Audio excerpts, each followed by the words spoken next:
ಸುಮಾರು ಹಳೆಯ ಇವತ್ತಿನದಲ್ಲ ಅದು, ಸುಮಾರು 800 ವರ್ಷಗಳ ಹಿಂದಿನಿಂದ ಬಂದಿರುವಂತಹ ಒಂದು ಕ್ಷೇತ್ರ. ಧಾರ್ಮಿಕ ಕ್ಷೇತ್ರವನ್ನ ಯಾರು ಅದನ್ನು ಅಭಿವೃದ್ಧಿ ಪಡಿಸಿಕೊಂಡು ಬಂದಿದ್ದಾರೆ ಅವರ ಒಂದು ಸ್ವಂತ ಇದರಲ್ಲಿ ಇವತ್ತು ಕಾರ್ಯಕ್ರಮವನ್ನು ಮಾಡ್ಕೊಂಡು ಬಂದಿದ್ದಾರೆ. ಏನೋ ಇತ್ತೀಚಿನ ದಿನದಲ್ಲಿ ಕೆಲವು ಘಟನೆಗಳು ಬಂದ ಮೇಲೆ, ಸೌಜನ್ಯ ಘಟನೆ ಆದ ನಂತರ ಕೆಲವು ದುಷ್ಟ ಶಕ್ತಿಗಳಿಂದ ಬೇರೆ ಬೇರೆ ಇದರಲ್ಲಿ ಸ್ವಲ್ಪ ಕ್ಷೇತ್ರದ ಮೇಲೆ ಅಟ್ಯಾಕ್ ಮಾಡುವಂತ ಕೆಲಸ ಆಗಿದೆ. ಹಾಗಂತ ಹೇಳಿ ಧರ್ಮಸ್ಥಳದ ಹುಂಡಿಯ ದುಡ್ಡನ್ನು ಕೇಳ್ತಾರಂದ್ರೆ ಅದು ಏನು ಹೇಳ್ಬೇಕಾಗತ್ತೆ ನಾನು?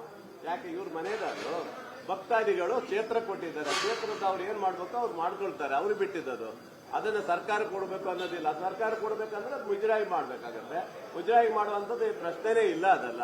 ಹಾಗಾಗಿ ಇದು ಧರ್ಮಸ್ಥಳ ಕ್ಷೇತ್ರ ಇವತ್ತು ವೀರೇಂದ್ರ ಹೆಗ್ಡೆ ಸ್ಥಾಪನೆ ಮಾಡಿರುವ, ಅವ್ರ ಕುಟುಂಬ ಸ್ಥಾಪನೆ ಮಾಡಿರುವಂತ ಇವತ್ತು ಆ ಕ್ಷೇತ್ರ. ಹಾಗಾಗಿ ಇಲ್ಲಿ ಸುಮ್ಮನೆ ಬೇರೆ ಬೇರೆ ಇದರವರು ಬಂದು ತಮ್ಮ ಮಾತಿನ ಮೂಲಕ ಧರ್ಮಸ್ಥಳಕ್ಕೆ ಹಾನಿ ಮಾಡುವಂಥದ್ದನ್ನ ನಾನಂತೂ ಸಹಿಸಕ್ಕೆ ಸಾಧ್ಯನೇ ಇಲ್ಲ ಬಂಧುಗಳೇ.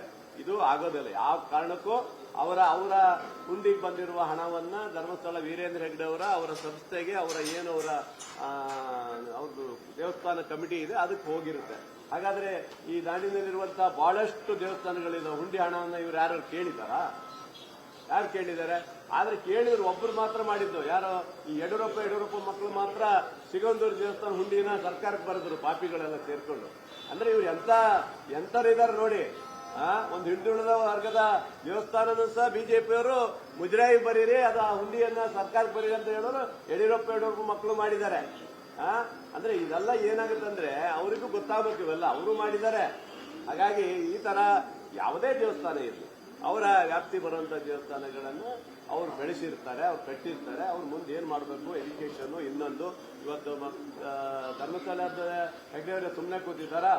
ಬೇಕಾದಷ್ಟು ವಿದ್ಯಾಕ್ಷೇತ್ರಗಳನ್ನು ಮಾಡಿದ್ದಾರೆ, ಗ್ರಾಮೀಣಾಭಿವೃದ್ಧಿ ಅಂತ ಮಾಡಿ ಇಡೀ ರಾಜ್ಯದಲ್ಲಿ ಇವತ್ತು ಹೊಸ ಕ್ರಾಂತಿ ಮಾಡಿದ್ದಾರೆ. ಇವೆಲ್ಲ ಅವರು ನಡೆಸುವಂತ ಕಾರ್ಯಕ್ಕೆ ಅಡ್ಡಿ ಹಾಕುವಂತ ಪ್ರಶ್ನೆ ಬರೋದಿಲ್ಲ. ನಾವಂತೂ ಅದು ಬಿಟ್ಕೊಡೋ ಪ್ರಶ್ನೆಯೇ ಇಲ್ಲ.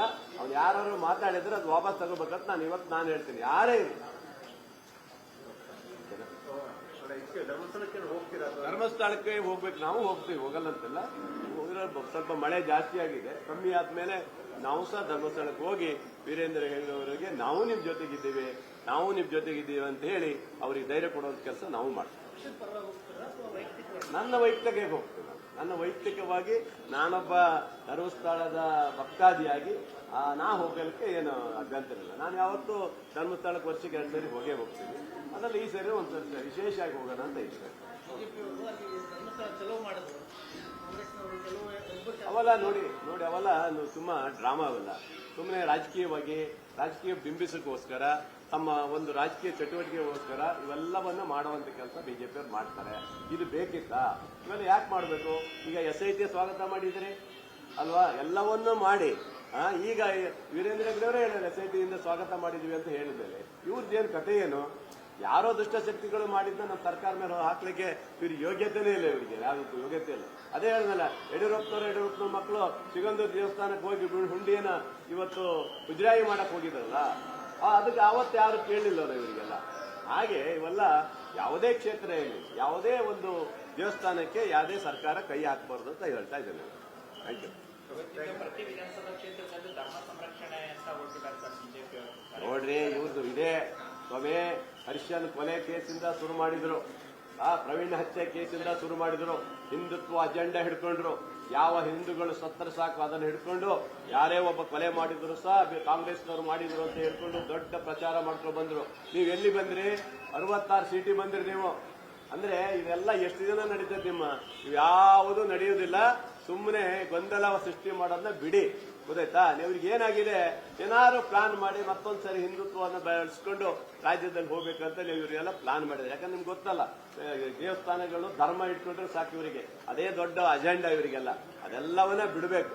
ಅದೇ ಹೇಳ್ದಲ್ಲ, ಇವತ್ತು ಕಲ್ಗಟ್ಟಿ ಪ್ರಭಾಕರ್ ಭಟ್ರು ಯಾರು ಇದಾರಲ್ಲ, ಅವ್ರು ಯಾರು ಚರ್ಚೆನೆ ಮಾಡ್ತಾರಲ್ಲ ಇದ್ರ ಬಗ್ಗೆ. ಧರ್ಮಸ್ಥಳ ಬಗ್ಗೆ ಹಿಂದೂವಾದಿಗಳು ಕೆಲವರು ಯಾರು RSS ಅವರು ಯಾರು ಇದ್ರ ಬಗ್ಗೆ ಚರ್ಚೆ ಮಾಡ್ತಾ ಇಲ್ಲ. ಚರ್ಚೆ ಮಾಡ್ತಾ ಇರೋದು ಇದೇ ವಿಜಯೇಂದ್ರ, ಅಶೋಕ್ ಅವ್ರು ಬಿಟ್ರೆ, ಒಂದಿಷ್ಟು ಜನ ಇದಾರ, CT ರವಿ ಇಂಥವ್ರು ಬಿಟ್ರೆ ಮತ್ತೆ ಯಾರು ಮಾಡ್ತಾ ಇಲ್ಲ ಅದ್ರ ಬಗ್ಗೆ.